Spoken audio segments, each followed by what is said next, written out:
গ্রামে শীতের সকাল, সুন্দরবনের গ্রাম। আমরা ঘুরতে এসেছিলাম, ভোরবেলা উঠেছি, সূর্য এখন উঠছে, ধান ক্ষেত, কুয়াশা,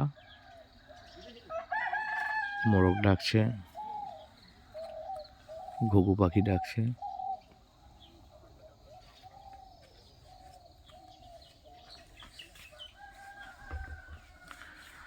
আমরা শহরে থাকি, সব সময় কোলাহল, চিৎকার, ধুলো, ধোঁয়া। তো গ্রামে এসে একটু অক্সিজেন নিচ্ছি, নির্মল বাতাস।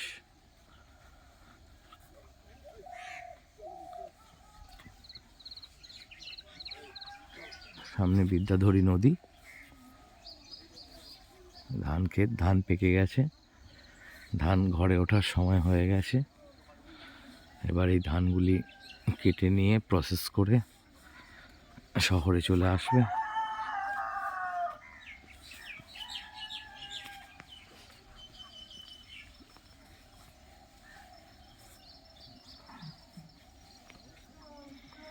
রাস্তাটা ইট দিয়ে বাঁধানো আছে। গ্রামের আর সেই মেঠো পথ নেই, গ্রামের মেঠো পথও হারিয়ে যাচ্ছে। আমরা যত দিন যাব অনেক কিছু হারিয়ে ফেলবো, আবার নতুন নতুন জিনিসও পাবো। তো জীবন এইভাবেই এগিয়ে যায়। জীবনের নাম চড়ুইবৃত্তি, এগিয়ে চলো।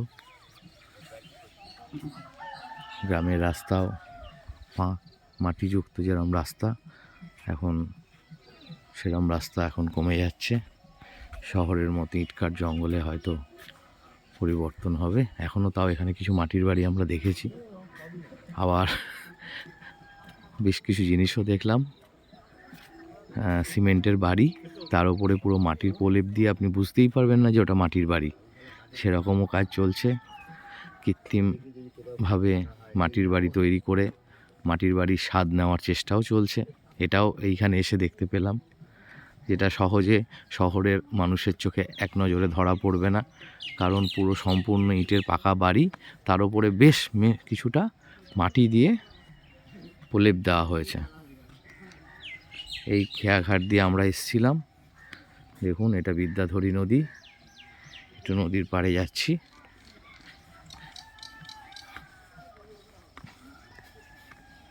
এটা শ্বাসমূল,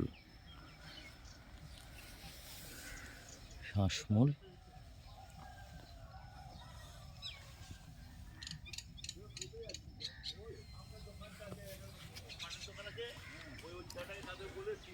এই গাছগুলো, এগুলোকে শ্বাসমূল বলে।